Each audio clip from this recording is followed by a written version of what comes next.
అందరికీ నమస్కారం. గురుతత్వం ప్రేక్షకులకు విజ్ఞప్తి. జీ తెలుగు ఓంకారం వీడియోస్ మరియు గురుతత్వం ఛానల్ వీడియోస్తో ఫేక్ యూట్యూబ్ ఛానల్స్ మరియు ఐడీలు క్రియేట్ చేసి మిమ్మల్ని గురూజీ పేరు చెప్పి మోసం చేస్తున్నారు. గురూజీ ఎప్పుడూ ఫోన్ కాల్స్లో జాతకం చెప్పరు. గురూజీని నేరుగా కలవాలి అనుకుంటే బెంగళూరులో ఉన్న ఆయన కార్యాలయానికి వెళ్ళగలరు. మీకు ఆ వివరాలు జీ తెలుగు ఓంకారం కార్యక్రమంలో చూపించబడుతుంది. అదేవిధంగా గురుతత్వం వీడియోస్లో బెంగళూరు ఆఫీస్ ఫోన్ నెంబర్లు ఇవ్వడం జరుగుతుంది. ఇటువంటి మోసాలు జరిగినప్పుడు గురూజీకి కానీ గురుతత్వం ఛానల్కి కానీ జీ తెలుగు కార్యక్రమానికి కానీ ఎలాంటి సంబంధం లేదు అని గుర్తించగలరు. బ్రహ్మోస్మి శ్రీ గురుభ్యో నమః. హరి ఓం. గురు బ్రహ్మ గురు విష్ణు గురుదేవో మహేశ్వరః గురు సాక్షాత్ పరబ్రహ్మ తస్మై శ్రీ గురువే నమః. గురువే సర్వలోకానాం విషజే భవరోగిణాం నిదయే సర్వ విద్యానాం దక్షిణామూర్తయే నమః. ఆదిశేషాయ నమస్తుభ్యం అనంతబలదాయకం. నమో అస్తు పద్మనాభాయ నాగానాం పతయే నమః.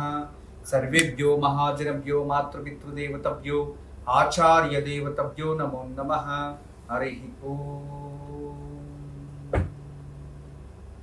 విశ్వావసో నామ సంవత్సర ఉత్తరాయణ గ్రీష్మ ఋతో జ్యేష్ఠమాస శుక్లపక్ష అష్టమి. ఈరోజు మంగళవారం, పుబ్బా నక్షత్రం. ఈరోజు చాలా విశేషమైన రోజు. అష్టమి. అష్టమి అంటేనే కృష్ణాష్టమి, దుర్గాష్టమి మరియు కాళాష్టమి. ఈ మూటికి కూడా అష్టమి విశేషం. ఇక ఈరోజు పుబ్బా నక్షత్రం, శుక్రుడు అధిపతి. మరియు ఈరోజు మంగళవారం, కుజుడు అధిపతి. అంటే ఇక్కడ స్త్రీ దేవతలకి అత్యంత అధికమైన శక్తి ఒకవైపు ఉంటే, మరొక వైపు అష్టమికి మనమందరూ బాగా గమనిస్తే అష్టమి ఎంత ఒక శక్తియుతమైనదో మీరే చూడండి. దుర్గాష్టమి అంటూ మనం ఆచరిస్తూ ఉంటే, కాళాష్టమి, కృష్ణాష్టమి. పూర్వంలో మనకందరికీ కూడా ద్వాపరయుగంలో కృష్ణుడు జన్మించిన తర్వాత అక్కడ కృష్ణుల లీలలు మనకు తెలిసినవి. అంత గొప్ప వ్యక్తి. అక్కడ అధిపతి శ్రీకృష్ణుల వారు ద్వాపరయుగం. అదే విధానంగా కలియుగం ప్రారంభమైన తర్వాత ఇప్పటిలో కాలానికి అతీతుడుగా, కాలానికి అధిపతిగా కాలభైరవుడు ముందుకెళ్తూ ఉన్నాడు. కలియుగంలో మనకందరికీ తెలుసు, ధర్మము ఒక పాదం అయితే అధర్మం అనేది 3 పాదాలు. అయితే ఈరోజు మనము ఇటువంటి ప్రదేశంలో ఎక్కడ ఉన్నా, ఎటువంటి సమయంలో ఉన్నా, ఎక్కడ ఉన్నా కాలుడు అనుగ్రహం అంటే కాలభైరవ అనుగ్రహం ఉంటే సర్వంలో కూడా విజయం ప్రాప్తిస్తుంది. మీరు ఎక్కడే చూడండి, విష్ణు దేవాలయాలకి క్షేత్రపాలకుడు ఒకరై ఉంటే, అదే విధానంగా శైవ క్షేత్రంలో క్షేత్రపాలకుడుగా మనకందరికీ కూడా ఎక్కువగా కనబడే భగవంతుడు కాలభైరవుడు. అంటే 18 శక్తిపీఠాల్లో 18 శక్తిపీఠాల్లో కూడా కాలభైరవుడు అమ్మవారి దేవాలయం పక్కన క్షేత్రపాలకుడిగా ఆ క్షేత్రాన్ని రక్షిస్తూ ఉంటాడు. అదే విధానంగా మన భారతదేశానికి, ఈ ఒక సనాతన ధర్మానికి తూర్పు, పరమట, ఉత్తర, దక్షిణ నలువైపులు కూడా అంటే 4 దిశలో, అదే విధానంగా మరొక 4 దిశలు అంటే తూర్పు, పరమట, ఉత్తర, దక్షిణం, ఆగ్నేయం, నైరుతి, వాయువ్యం, ఈశాన్యం, ఇలా 8 దిక్కులకి కూడా భైరవుడి అనుగ్రహం ఉంది. భైరవుడు కాపలాగా ఉన్నారు. అందుకే వీళ్ళనే అష్టభైరవులు అంటాం. 8 దిశలో ఉన్నవారు అష్టభైరవులు. అలా అష్టభైరవుల అనుగ్రహం మనకు కావాలి అనుకుంటే ఈరోజు మనము మంత్రబలంలో ఓం భైరవాయ నమః అనే నామాన్ని జపించాలి. భైరవ అంటే చాలా అర్థం ఉంది. భైరవ అంటే ధైర్యం, భైరవ అంటే శక్తి, భైరవ అంటే సాహసం. భైరవుడి అనుగ్రహం ఉంటేనే ప్రపంచమంతా ధైర్యంగా ఉంటారు. భైరవుడు శత్రువుల్ని ఎదిరించడానికి మరియు శత్రువుల్ని భయపెట్టడానికి మరియు శత్రువుల్ని స్తంభించడానికి, శత్రువుల నుంచి విజయం పొందడానికి అన్ని అనుగ్రహిస్తాడు. మనలో ఉన్న భయం కావచ్చు, మనలో ఉన్న ధైర్యం వెళ్ళిపోవడానికి కారణమై ఉండొచ్చు, లేదో మనలో ఏదో ఒక సమస్యలుండి, లేదా శత్రు బాధతో మనం ఏదైనా బాధపడుతూ ఉంటే, ఎటువంటి సమస్యలు ఉన్నా మానసికంగా కూడా ఈరోజు భైరవ నామస్మరణ చేస్తే ఆ సమస్యల నుంచి విముక్తి మరియు శత్రు జయం మరియు మానసిక ప్రశాంతత మరియు ధైర్యము సాహస లక్షణాలు పెరుగుతాయి. ఈ ఒక మంగళవారం రోజు ఈ ఒక జ్యేష్ఠ మాసంలో అష్టమి రావడం, శుక్లపక్షాష్టమి రావడం పర్టికులర్గా కాలభైరవుడికి మరియు ఇక్కడ బగలాముకి కూడా చాలా విశేషం. అందువల్ల ఈరోజు మనము భైరవాయ నమః అని ప్రార్థిద్దాం. మరియు ఈరోజు ఎటువంటి పూజని చేయడం వలన మరింత శత్రు విజయం ప్రాప్తిస్తుంది అనే దాన్ని కూడా తెలుసుకుందాం. ముందుగా మంత్రబలంలో ఓం భైరవాయ నమః అనే నామాన్ని ఈరోజు జపిద్దాం. ఓం భైరవాయ నమః. అందరూ ఈ నామాన్ని ఈరోజు జపించండి. మీకు అందరికీ శుభం జరగాలని కోరుకుంటున్నాను. ఇక ఈరోజు మంచి మాట. మన జీవితంలో లేనవి ఉన్నట్టు, ఉన్నవి లేనట్టు ఎవరికి కనబడతాయి తెలుసా? శత్రువులు మిత్రులకి మాత్రమే. మన ఇంటికి ఎవరినైనా ఏదైనా ఒక శుభకార్యం అని అతిథులను కానీ లేదా ఏదో ఒక సందర్భంలో దుఃఖంలో ఉన్నప్పుడు, శోకంలో ఉన్నప్పుడు, లేదా ప్రేమతో ఉన్నప్పుడు ఏదో ఒక సమయంలో అందరిని ఇన్వైట్ చేస్తాము అనుకోండి. ఆ సమయంలో వచ్చి సంతోషపడే వాళ్ళు మన మిత్రులు అయి ఉంటారు. మిత్రులుగా కనబడే శత్రువులు ఎవరు అంటే మనపై అసూయంతో చూసేవారు, మనల్ని ఎప్పుడు కూడా అసూయ దృష్టితో నిండిన వారు, మన గురించి ఏదో ఒక అపప్రచారం చేయాలనో లేదా ఏదో అపహాస్యం చేయాలనో లేదా వీళ్ళకి ఏదో ఒక మానసికంగా బాధ పెట్టాలనో లేదా వీళ్ళు సంతోషంగా ఉండకూడదనో ఏదో ఒక వంచనకి వాళ్ళు దారి చేస్తూ ఉంటారు. ఎందుకలా అవుతూ ఉంటుంది అంటే ఇతరుల్లో ఉన్న ఈర్ష మరియు నరదృష్టి అంటాం కదా, వాటి వల్ల అటువంటి సమస్యలు కలుగుతూ ఉంటాయి. ఒక గొప్ప వ్యక్తి తను విజృంభణంగా కష్టపడి తన డబ్బులతో ఒక ఇళ్ళని కట్టుకుంటాడు, వ్యవసాయం చేసి కష్టపడి. అప్పుడు ఆ సమయంలో అందరినీ పిలిచి ఇంటికి వాళ్ళకి ఏదైనా భోజనాలు పెట్టి ఏదైనా వ్రతం చేద్దాము అంటారు. అప్పుడు వచ్చిన వాళ్ళందరూ కూడా ఈ ఇల్లు చాలా బాగుంది అంటే శత్రువులకి దాంట్లో లోపాలు వెతకడం మొదలు పెడతారు. ఇది ఇక్కడ ఉండకూడదు, ఇది ఇక్కడ ఉండకూడదు, ఇది ఇక్కడే ఉండాలి, ఇది ఇక్కడే ఉండాలి, అరే దీంట్లో ఈ వాస్తు దోషం ఉంది, ఇది ఉంది అని పేర్లు పెడతారే కానీ కష్టంతో ఎంత కష్టపడి ఇళ్ళని నిర్మాణించాడో, ఎంత కష్టపడి ఇళ్ళని సంపాదించాడో, లేదో ఎన్ని కష్టాల్లో ఉన్నాడో అని ఆలోచించరు శత్రువులు. కానీ వాళ్ళకి మనకి మిత్రులుగా కనబడి ఏదో మంచిది చెప్తున్నాను అనే మనకి మనసుకి బాధ పెట్టేస్తూ ఉంటారు. అవును కదా, ఇలాంటి సమస్యలు చాలా మంది చూస్తూ ఉంటారు. అందుకే మీకు అందరికీ కూడా ఈరోజు తెలియచేసే మంచి మాట, కొన్ని సందర్భాల్లో మౌనంగా ఉండడం మంచిది. ఎప్పుడైతే ధర్మం మౌనంగా ఉంటుందో అప్పుడు ఆ అధర్మం విరాజు చెల్లుతూ నేను గెలిచిపోయాను అని పండుగని ఆచరిస్తుందంట అధర్మం. కానీ అధర్మం పండగ ఎన్ని రోజులు ఆచరించినా ధర్మం మౌనంగా ఉండేటప్పుడు అన్యాయానికి ఇంకంత నూనె పోసినట్టే. అన్యాయం ఇంకా పెరుగుతుంది, కానీ మౌనం అలాగే ఉంటుంది. కానీ ఆఖరికి ఆ అన్యాయము తన అగ్నిలో తనపడి అదే దహించుకొని అది ఆఖరికి ఏమి లేకుండా అయిపోతుంది. అంటే ఎప్పుడు కూడా దీపం, మనకి ఒక సామెత ఉంది, అంటే అతి వెలిగే దీపం త్వరలోనే కొండెక్కుతుంది అని తెలుసు కదా. దీపం కొండెక్కడానికి ముందు పెద్దగా వెలుగుతూ ఉంటుంది. అధర్మము అంతే, కానీ ధర్మం శాశ్వతంగా ఉంటుంది. అందువలన దయచేసి మీకు అందరికీ చెప్పేది ఒకటే, ఎవరైనా ఏదైనా వచ్చి మీ సంతోషాన్ని పాడు చేయడానికో దాంట్లో ఏదో అవమానాలు సృష్టించడానికో మన ఆప్తలుగా కనబడే శత్రువులు అలాంటి వాళ్ళు చాలా మంది ఉంటారు. వాటిని పట్టించుకోకుండా మీ మనసు, మీ కష్టాన్ని, మీరు ఏం చేస్తున్నారో దానిపైన దృష్టి పెట్టి ముందుకు వెళ్తూ ఉండండి. ఖచ్చితంగా మీకు విజయం ప్రాప్తిస్తుంది అనేదే ఈరోజు మంచి మాట. దీనికి తగినట్టుగా చిన్న కథ తెలియచేస్తా, 2 నిమిషాల్లో వినండి. మనకందరికీ కూడా మయుడు తెలుసా? కొందరికి తెలిసే ఉంటుంది. అయితే ఇంకా బాగా అర్థమయ్యేలా తెలియచేయాలంటే ఇంద్రప్రస్థము మనకందరికీ తెలుసు. ధృతరాష్ట్రుల నుంచి దూరమైన పంచపాండవులు ఇంద్రప్రస్థానికి వెళ్ళి కాండవ వనంలో మయుడు చేత అక్కడ బృహదాకారమైన ఇంద్రప్రస్థం నిర్మాణం అవుతుంది. ఆ సమయంలో రాజసూయ యాగానికి అందరినీ ఆహ్వానాలు చేస్తారు. అక్కడ మయుసభ అనే దాన్ని వాడిక భాషలో మనము మాయాసభ అనేసాం. అంటే అక్కడ లేనిది ఉన్నట్టు, ఉన్నది లేనట్టు కనబడుతుంది కదా. అంటే ఎవరికి కనబడుతుంది అంటే అక్కడ వచ్చిన శత్రువులకు అందరికీ కూడా గోడ లేని చోటు గోడ ఉన్నట్టు, గోడ ఉన్న చోటు గోడ లేనట్టు శత్రువులకే కనబడింది. మిత్రులకి సహాయం చేసే వాళ్ళకి అటువంటివి ఏమీ కనబడలేదు. ఈ కథని మన జీవితంలో మనము ఆధారంగా తీసుకోవాలి. అంటే శత్రువులు ఎప్పుడు కూడా మనలో ఉన్న న్యూన్యతలు, సమస్యలు, చెడుని లేదు ఏదో ఒకటి చెయ్యాలి అని వాళ్ళు వెతుకుతూ ఉంటారు. కాబట్టి వాళ్ళ మనసు ఎలా ఉంటుందో అక్కడ లేనివి ఉన్నట్టు, ఉన్నవి లేనట్టు వాళ్ళకే కనబడుతుంది. కానీ మిత్రులకి, బంధువులకి, మనపై ప్రేమ ఉన్న వారికి మనలో మంచిదే కనబడుతూ ఉంటుంది. అందుకే జీవితంలో మీ ఎన్నిక మీ చేతిలో ఉంటుంది. ఈ కథలో చిన్న కథ నేను తెలియజేశాను ఇప్పుడు. అంటే ఈ కథలో ఉన్న సారాంశాన్ని మీరు గ్రహిస్తే మన జీవితంలో ఎవరి నుంచి ఎప్పుడు ఎలా దూరంగా ఉండొచ్చు.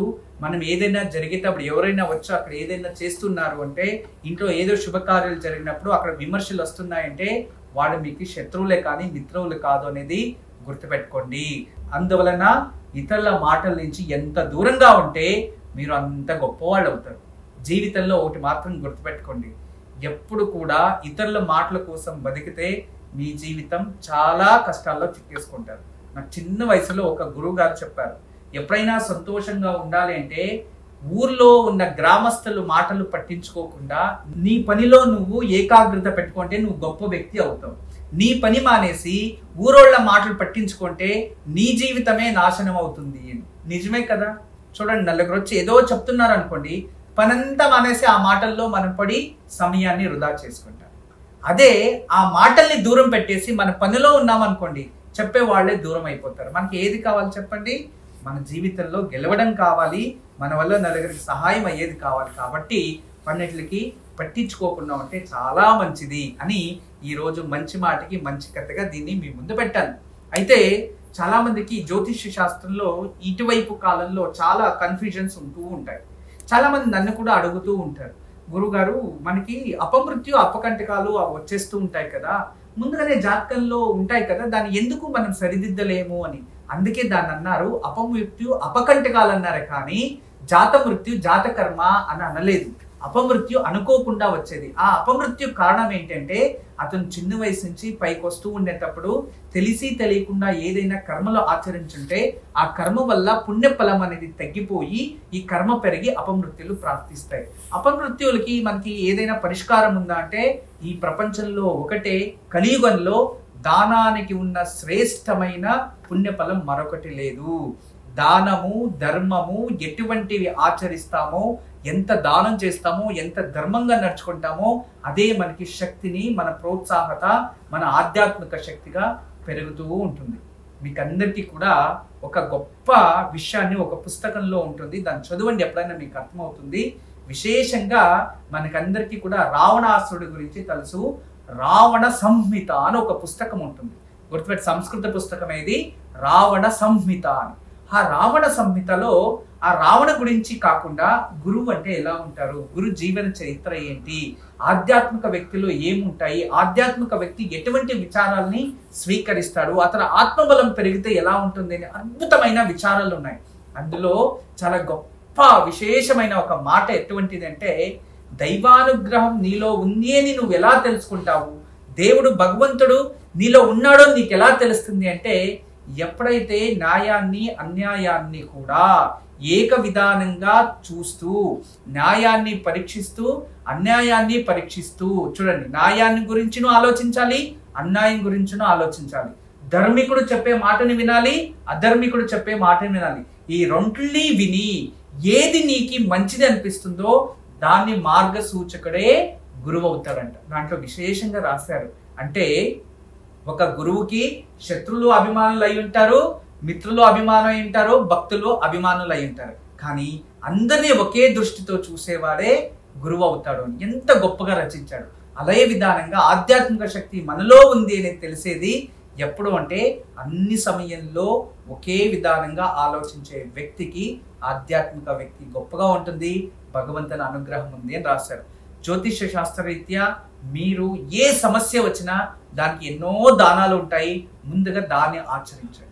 తదుపరి మీరు ఎటువంటి ప్రాయశ్చిత్తాలు చేసుకున్నా ప్రతిఫలం ఉంటుంది. కర్మ అనేది నిండి ఉన్నప్పుడు మనం ఏం చెయ్యలేం. కుండ నుంచి నీళ్లు ఉంటే దాంట్లో నెయ్యి నువ్వు ఎంత పోసినా కూడా ఆ నీళ్ళంతా బయటికి పడిపోతాయి, కానీ నీళ్లు నెయ్యి కలవదు. కుండని ఖాళీ చేసి నెయ్యి నింపితే నెయ్యి నిండుకుంటుంది, ఆ కుండలో ఉన్న నీళ్లు కూడా వేరే కుండకి మనము ట్రాన్స్ఫర్ చేసుకోవచ్చు. అప్పుడు నీళ్ల కుండ నెయ్యి కుండ సపరేట్ గా ఉంటే అవి చాలా గొప్పగా ఉంటాయి. రెండు కలవవు. కాబట్టి ఇటువంటి విషయాల్ని మన జీవితంలో కూడా మనము కొన్ని సందర్భాల్లో స్వీకరించాలి. జ్యోతిష్యంలోనూ అంతే. కొన్ని సూక్ష్మ గ్రహాలు సూక్ష్మ స్థానాల్లోనే ఉంటాయి. అవి పరిష్కరించినప్పుడే మనం వేరే యజ్ఞ యాగాదులు ఏది చేసినా ఆ ప్రతిఫలం వస్తుంది. దాని నుంచి దానమే శ్రేష్టమైనది. ఈ కలియుగంలో మీరు భగవద్గీతలో తెలియచేసినది అంతే. దానము అంటే మనకి కావాల్సినది ఇతరులకి కావాల్సినది మనం ఏదైనా ఇస్తే అదే దానం అవుతుంది. మనకి అక్కర్లేనిది ఇతరులకి ఇచ్చేస్తే అది దానం కింద రాదు. రెండోది, దానం ఇస్తున్నాను అని సోదరులకో సోదరీమణులకో బంధువులకో అన్నాతమ్ములకో నువ్వు దానం చేస్తే అది దానం కాదు, స్వార్థం కిందే వస్తుంది. ఎవరైతే నీకు తెలియని వ్యక్తులు సపాత్ర దానానికి ఇతరుల కోసము నువ్వు త్యాగం చేస్తే అదే గొప్ప దానం. అంటే జీవితంలో త్యాగమే గొప్ప దానము. దానికి మించిన దానం మరొకటి లేదు. ఈ త్యాగం అనేది అన్నిటికన్నా శ్రేష్టమైనది. మనము మీరు ఎంతో త్యాగం చేశాము. రాబోయే రోజుల్లో ఇంకా ఎన్నో త్యాగాలు ఉంటాయి. ఆ త్యాగం వల్లనే మనకి అపారమైన పుణ్యం ప్రాప్తిస్తుంది. అది మన పిల్లలకు కూడా వెళ్తుంది. ఇది దానంలో ఉన్న అంతరార్థం. అలా జ్యోతిష్య శాస్త్రంలో ఏదైనా సమస్యలు వచ్చినప్పుడు త్యాగం అంటే కొన్ని దానాలు చేయడం వలన ఆ త్యాగ బుద్ధి అనేది ప్రాప్తించి కర్మ అనేది క్షీణించి పుణ్యఫలం పెరిగి అప్పుడు మీరు యజ్ఞయాగాదులు ఏది చేసినా అప్పుడు ఆ పుణ్యఫలంతో జాతక రీత్యా ఉన్న దోషాల్ని పరిష్కారం చేసుకోవచ్చు. ఈరోజు నిత్య నక్షత్రం పుబ్బా నక్షత్రం. అశ్విని మక మూలా నక్షత్రం వారికి సంపత్తార విశేషమైన రోజు ఉపయోగం చేసుకోండి. ఇక భరణి పుబ్బ పూర్వాషాఢ నక్షత్రం వారికి జన్మతార జాగ్రత్తగా ఉండడం చాలా మంచిది. కృతిక ఉత్తరాషాఢ వారికి పరమమిత్ర తార ఈరోజు అత్యంత శుభకరం, ఉపయోగం చేసుకోండి. ఇక రోహిణి హస్త శ్రవణ నక్షత్రం వారికి మిత్రతార ఈరోజు అత్యంత శుభకరమైన రోజు, ఉపయోగం చేసుకోండి. ఇక మృగశిర చిత్త ధనిష్ట నక్షత్రం వారికి నైదన తార ఇదంత శుభం కాదు, జాగ్రత్తగా ఉండడం చాలా మంచిది. ఆరుద్ర స్వాతి శతభిష నక్షత్రం వారికి ఈరోజు సాధక తార, కాస్త ప్రయత్నిస్తే శుభమే జరుగుతుంది, ప్రయత్నించండి. పునర్వాసు విశాఖ పూర్వ భాద్రపద వీరికి ప్రత్యక్ తార, ఇది అంత శుభం కాదు, జాగ్రత్త వహించడం చాలా మంచిది. పుష్య అనురాధ ఉత్తర భాద్రపదం వారికి క్షేమతార ఈరోజు శుభకరమైన రోజు, ఉపయోగం చేసుకోండి. ఆశ్లేష జ్యేష్ఠ రేవతి నక్షత్రం వారికి విపత్తార, కాస్త జాగ్రత్తగా ఉండడం మంచిది. ఈరోజు దివ్యమైన వాస్తు. చాలా మంది ఇంట్లో ఏదైనా వాస్తు దోషము, వాస్తునే దానికి ఏదైనా ఆధారాలు ఉన్నాయా? సరే, వాస్తు పరిష్కారానికి శ్రీవాస్తు ఇంట్లో పెట్టుకుంటే మంచిది కదా, దానికి ఏమైనా ఆధారాలు ఉన్నాయా అంటే ఖచ్చితంగా ఆధారాలు ఉన్నాయి. మీకు అందరికీ తెలుసు, మయుశాస్త్రం అనే ఉంది. దీనికి వాస్తు శాస్త్రంలో ఆధారాలు ఉన్నాయి. ఏదైనా ఇన్నోవేషన్ చేయాలి. మనకి భాస్కరాచార్యులు కావచ్చు, వరాహమీర కావచ్చు, ఇటువంటి వాళ్ళందరూ కూడా ఇన్నోవేషన్ చేసిందే. అదే విధానంగానే మీకు అందరికీ తెలుసో తెలీదో కొన్ని పెద్ద పెద్ద దేవాలయాలు కాదు గృహాల్లో వీటన్నిటికీ కూడా కొన్ని చక్రాలు రచించి దాన్ని స్థానంలో పెట్టి శక్తిని ఉత్పత్తి చేశారు. వీళ్ళందరూ కూడా కొత్తగా ఇన్నోవేషన్ చేసుకుంది. వాళ్ళ జ్ఞానంతో వాటిని కనుక్కొని కనిబట్టినవే. ఇది కూడా శ్రీవాస్తు యంత్రం కూడా జ్ఞానంతో కనిబట్టి 9 చక్రాలతో అద్భుతమైన త్రికోణాకారంలో ఉన్న త్రిశక్తి మధ్యలో స్థాపించారు. ఆ శక్తి ఇంట్లో ఉంటే ఎన్నో వాస్తు దోషాలు నివారణ అవుతాయి. ఎందుకు అంటే ఆ చక్రమే దాంట్లో ఉండేది. ఆ చక్రాలు అది ఇంట్లో ఉంటే ఆటోమేటికల్ దాని పని అది చేస్తూనే ఉంటుంది. మన పని మనం చేసుకొని ముందరికి వెళ్తూ ఉన్నారు. కొత్తగా ఏంటంటే వాయుమూలలో టాయిలెట్ ఉండాలి, ఓకే మంచిది, ఈశాన్యంలో ఉండకూడదు, సరే ఓకే. దీన్ని ప్రపంచంలో ఇప్పుడు ప్రస్తుతం ఇవి డిస్కషన్స్ ఎక్కువ జరుగుతూ ఉన్నాయి. అందరూ అడుగుతున్న డౌట్, ఎవరు పెట్టేశారా ఇది? మీరు 3 ఫ్లోర్లు ఉంటారు, 3 ఫ్లోర్లో ఒకే ఫ్లోర్లో వాయుమూలలో గ్రౌండ్ ఫ్లోర్లో మాత్రమే వాష్రూమ్ ఉండాలి, పైన ఉండకూడదు అంటే పాపం 5th ఫ్లోర్లో ఉన్న అపార్ట్మెంట్స్ వాళ్ళు కింద గ్రౌండ్ ఫ్లోర్లో అందరింటికి ఒకరికే వస్తే పరిస్థితి ఏంటి ఆలోచించండి. కొంచెమన్నా తెలివి ఉండాలి జనాలకి. ఏదైనా ఇతరులకి తెలియచేసేటప్పుడు కొంచెం జ్ఞానంతో మాట్లాడడం నేర్చుకుంటే, ఎందుకంటే ఈ కాలంలో ప్రతి ఒక్కరు ఎడ్యుకేటెడ్ అయ్యారు. పూర్వంలో ఎడ్యుకేషన్ లేదు, అపారమైన జ్ఞానం ఉండేది. కానీ ఈ కాలంలో ఎడ్యుకేషన్ బాగా అయింది అందరికీ, దాంతోపాటు జ్ఞానం తగ్గిపోతూ ఉంది. అందుకే అటువంటి వాళ్ళు ఇలాంటివి మాట్లాడడం వల్ల ఈ చిన్న చిన్న వాళ్ళు కూడా విశేషంగా వింటూ వింటూ వాళ్ళు కన్ఫ్యూజన్ అయిపోతూ ఉన్నారు. అందువలన దయచేసి మీరు 3 ఫ్లోర్లో ఇల్లున్నా, 4వ ఫ్లోర్లో ఇల్లున్నా, లేదా మీదే డూప్లెక్స్ ఇల్లున్నా వాయుమూలలో వాష్రూమ్స్ ఉండొచ్చు, తప్పేం లేదు, ధైర్యంగా ఉండండి. ఇంకా మీకు ఏదైనా కన్ఫ్యూజన్ అంటే వాయుమూలల్లో బ్యాలెన్స్ ఇన్బ్యాలెన్స్ ఏదైనా ఉంటే ఇంట్లో ఈ మోకాళ్ళ నొప్పులు, joint pains, lungs related problems ఎక్కువ వాయుమూల దోషం ఉంటే వస్తూ ఉంటుంది. వాయుమూల దోషం ఉంటే అటువంటి వస్తూ ఉంటాయి. ఆ ఇంట్లో అందరికీ జాయింట్ పెయిన్స్, లంగ్స్ ఇన్ఫెక్షన్స్ ఎక్కువ అవుతూ ఉంటాయి. ఎందుకంటే వాయుమూలలో ఏదో దోషం ఉంది, కంటికి కనబడదు. దానికి అటువంటి సమయంలో ఈ శ్రీవాస్తు యంత్రం ఇంట్లో పెట్టడం వల్ల ఆ సమస్యల నుంచి కాస్త బయటపడచ్చు అనేదే శ్రీవాస్తు. రేపు బుధవారం నవమి, జ్యేష్ఠ నవమి. రేపు దగ్గరలో ఎక్కడైనా రామాలయం ఉంటే వెళ్ళి రాముడు దేవాలయాన్ని 4 ప్రదక్షిణలు వేసి నువ్వుల నూనెతో 2 దీపాలు కానీ లేదన్నా అన్ని తులసి దళాలు కానీ ఇచ్చిరండి. ఇలా చేయడం వల్ల భార్యాభర్తల సఖ్యత మరియు వివాహం లేని వారికి త్వరలో వివాహ యోగం కూడా ప్రాప్తిస్తుంది. రేపు దయచేసి రామాలయ క్షేత్రాన్ని దర్శనం చేసుకోండి, ఎంతో శుభం జరుగుతుంది. ఈరోజు దివ్యమైన యోగక్షేమం. ఈరోజు సాయంత్రం ఇంట్లో కుంకుమతో చిన్నగా త్రికోణము రచించండి. ట్రయాంగల్ అంటాం కదా, త్రికోణము రచించి దాని మధ్యలో ఒక మట్టి ప్రమిద పెట్టి 2 ఒత్తులు వేసి ఆ త్రికోణం ఏదైతే ఉంటుందో అది మన వైపు ఉండాలి. తర్వాత దీపం కూడా మన వైపు ఉండాలి. అలా వెలిగించి దానికి చుట్టూ ఎర్ర పూలు అలంకరించి ఆ ఒక జ్యోతి ముందు కూర్చొని ఆ జ్యోతిని బగళాముఖి రూపంగా మనము తెలుసుకుంటూ అమ్మా బగళాముఖి అయి నమః అంటూ ఎర్రటి అక్షతలు ఆ 3 వైపులు పెట్టి ఆ ఒక బగళాముఖి స్తోత్రం అని ఒకటి వస్తుంది, దాన్ని చక్కగా పారాయణం చేసుకోండి. అంతా అయిన తర్వాత ఇంట్లో కాస్త బెల్లము నూనెలో కలిపి ఒక అగ్నిప్పుపై అది వేసి ఆ పొగని ఆ ఇల్లంతా ప్రోక్షణ చేసి ఇంటి బయట పెట్టేయండి. ఇలా చేయడం వలన సమస్త శత్రు దోషం దూరం అవుతుంది, శత్రు విజయం ప్రాప్తిస్తుంది. మనపై ఏదైనా నెగిటివ్ ఎనర్జీ ప్రభావం చూపిస్తూ ఉంటే అవన్నీ కూడా కట్ అయిపోతాయి. అద్భుతమైన యోగక్షేమం ఆచరించండి. బ్రహ్మోస్మి. అందరికీ నమస్కారం. ఈరోజు మీకు అందరికీ కూడా శ్రీవాస్తు యంత్రం గురించి పరిచయం చేయడానికి వచ్చాను. శ్రీవాస్తు యంత్రం మీరు చూస్తున్నారు, శ్రీవాస్తు యంత్రం. ఈ శ్రీవాస్తు యంత్రం ఈ విధానంగా 9 ఇంచెస్, ఇలా 9 ఇంచెస్, ఇలా 9 ఇంచెస్ ఉంటుంది. తదుపరి బ్యాక్ సైడు ఇలాంటి 9 చక్రాలు ఉంటాయి. ఫ్రంట్ ఈ ఒక గ్లోబ్స్లా ఒక 9 డాట్స్ ఉన్నాయి చూడండి, ఇలా 9.